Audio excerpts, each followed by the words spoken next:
Yo, what is good, y'all? Welcome back to the Airport. Welcome back to a brand new video. We are here. We are back. Listen, man, we got a lot to get through today. First of all, if y'all have not done so, pause this video. Go vote for Tyler Hero to be an All-Star right now. Go to your computers, search up NBA All-Star voting, and I don't care who the other players you guys vote for are, but Tyler Hero needs to be one of those players, man. Go ahead and vote him out right now. We need him to be an All-Star. We need to campaign as a fan base. We gotta send him into an All-Star, man.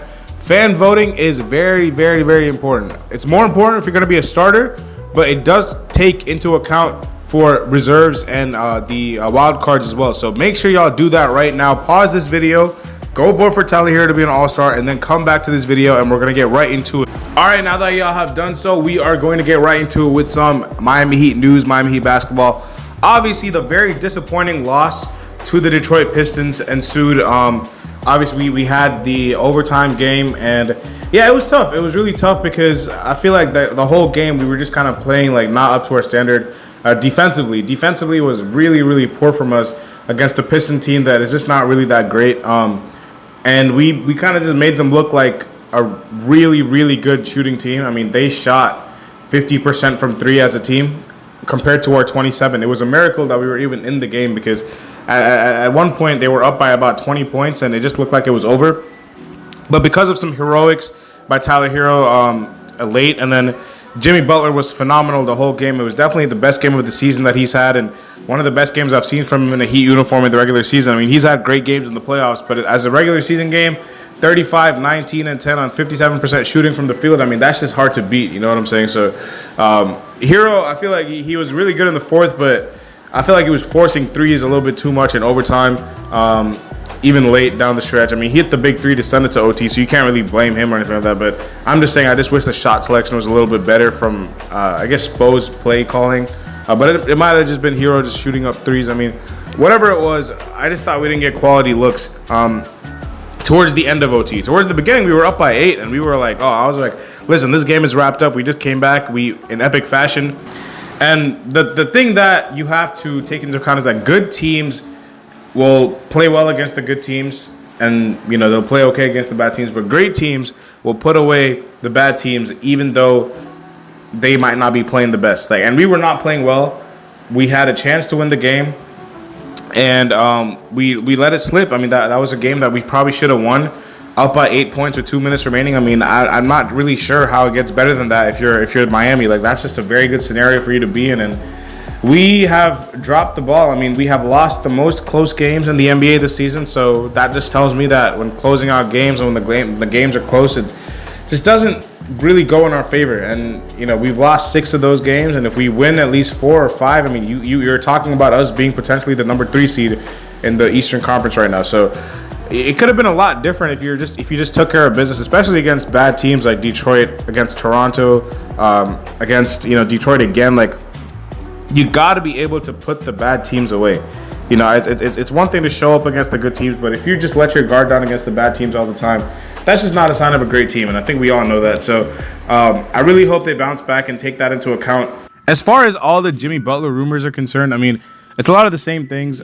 Phoenix is being heavily linked by, like, multiple outlets, like not just Shams, but I've seen Windhorst bring up Phoenix. I've seen Bill Simmons. I've seen Evan Sidery. I've seen Phoenix reporters talk about how it's real. Like, it doesn't really matter, like, you know, what people say. Like, I don't really think Phoenix is a very valid destination to be in.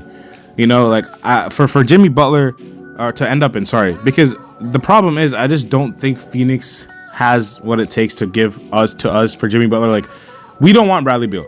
I'm sorry, like, I know Suns fans, like, it might be very hard to hear that, but we just do not want Bradley Beal. We're good on his contract.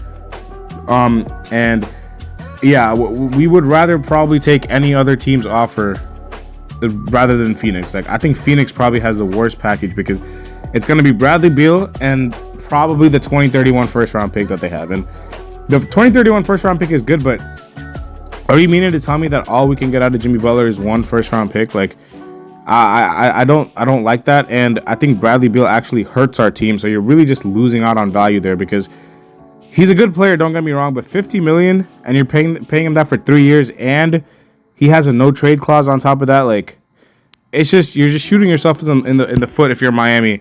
I just don't think that's a realistic, option for the Heat. Like, people are talking about how Jimmy would want to go there if he's traded, and people are talking about how Phoenix are interested, but I have not seen one person, and out of all the people I've named, journalists and outlets and news reporters and all, I've not seen one person talk about how this makes sense for Miami. Like, nobody has said one thing as to how this even makes remotely any sense for the Heat. Why would they want Bradley Beal? They declined to go for him 2 years ago when he was up for trade from the Wizards. They could have gone in for Bradley Beal. It didn't take too much. Phoenix gave Chris Paul and pick or first or second. Like, we could have given Kyle Lowry and gotten it done. We could have. We decided not to go for that. And Phoenix ended up getting Bradley Beal, and it ended up being probably the right call for Miami because Bradley Beal has seemingly regressed over the past 2 seasons, and he's also on a massive contract, like $50 million. Like I said, over 4 seasons. And obviously it's 3 now.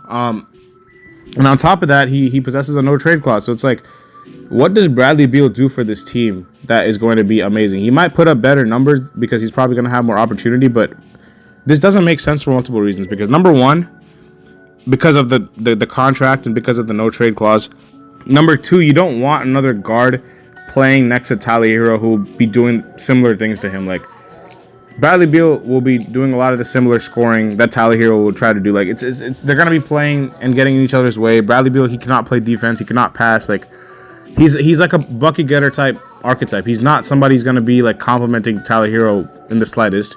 And then number three, the whole reason we're trying to move off of Jimmy, or not trying to, but we might be moving off of Jimmy, is because we want to save money. So why would we do that and acquire a worse contract? I feel like at that point, if you're going to trade Jimmy Butler for Bradley Beal, you might as well pay Jimmy Butler, because I think you're getting more production out of Jimmy. Even though he's older, you're getting more production out of him, and the extension length is going to be the same as Bradley Beal's contract that he's on right now. So it just doesn't make any sense at all for the Miami Heat to go trade Jimmy Butler for Bradley Beal. The only thing that people will be wanting to say is that, well, what if Jimmy requests a trade only to the Suns? Well, first of all, he has not requested a trade. The whole thing is that he wants to be in Miami and he wants to extend in Miami, but Miami is not sure if they want to pay him. So if they're not going to pay him, he would like to go to these teams. That's it. But his first priority is if you were to ask him, and he said this before, he would like to be a Heat for life. So, like I said, at that point, if your option is to pay Jimmy Butler or let him walk or trade him for Bradley Beal, I think trading him for Bradley Beal would probably be like the last one that I would want the Heat to choose. And I think that would be the last one that they would choose as well. So it makes zero sense for me. I have no idea why this has been like the big story that Bradley Beal is for Jimmy Butler swap. Like, no clue. It makes no sense to me. I'm sorry, Suns fans. Like, I understand a lot of people think this is going to happen. It's just not. The only people who think it's going to happen are Suns fans. Heat fans are all aligned on this path. We're divided on a lot of things, but one thing we can all agree on is that the Miami Heat are not and should not be trading for Bradley Beal right now, especially if they're moving off of their best player in years. So, listen, that's really all I have to say about this whole Jimmy Butler, like, Bradley Beal stuff. Like, yeah, I just don't think it's realistic at all. I understand the first round pick is valuable, but I don't really think Pat Riley cares about that 2031 first round pick. I mean, he's kind of made it clear that draft capital is not really something that matters to him too much. Like, we have been very, very hasty and very, very quick to give up picks in some of these trades recently, Terry Rozier trade and trades in the past. We don't really value first round picks or even second round picks like a lot of teams do. Like, we will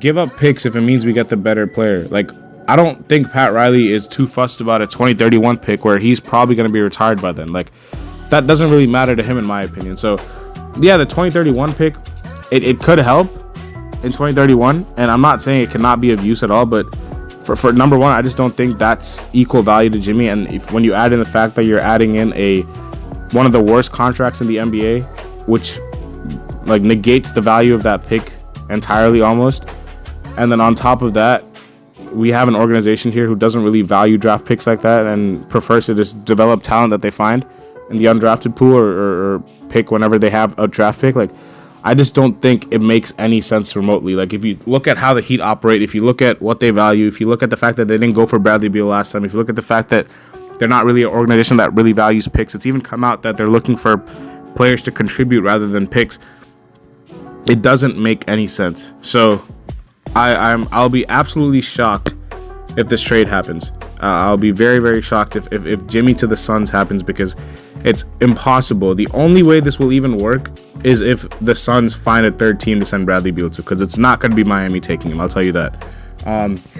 But yeah, apart from that, not much going on out there. I mean, we have a game against the Thunder tomorrow. That's going to be a pretty tough game. The Thunder are coming off of a pretty disappointing loss in the NBA Cup Finals. They're going to be motivated to come and bounce back. That's what a good team like them will try to do. They'll try to bounce back and try to snap that losing game and come out and not make it a losing streak. So we're gonna have to be prepared. The Thunder are no slouch. I believe they're the best team in the NBA. I know they didn't play like it the other day, but I just feel like they have the best constructed roster, and I just feel like they just are really, really good. So we all know that OKC is no joke. We have to come with it. We really have to come with it. I don't want to lose 2 in a row, especially after we were just on a 4-game winning streak. We shouldn't have lost to Detroit, and we should not lose to OKC. I mean, if we lose to OKC, it's more respectable because they're a really good team, but I just don't want to lose to them, obviously, because why would you want to lose? But after OKC, we have a pretty favorable schedule coming up, so hopefully that'll help us.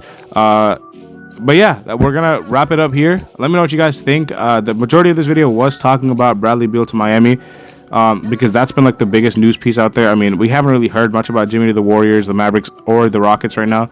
It's been a lot of Suns talk. I just wanted to dead that and be like, listen, I know Suns fan might be watching this video. I know you guys want Jimmy, but I just don't think it's going to happen unless y'all find a third team to send Bradley Beal to. So, first of all, it's not even guaranteed he's going to be traded, but if he is, we're not taking Bradley Beal. I just hope y'all know that. So, we're going to wrap it up here, man. Leave a like, subscribe, comment down below. Let me know what y'all think about Jimmy Butler trades. Let me know what y'all think about the Detroit Pistons loss and the next game against OKC, what y'all think the score predictions will be for that. Last but not least, I'm going to say it again. I said it in the starting of this video. I know some of y'all probably didn't listen. Vote Tyler Hero to be an all-star right now. All right. Peace.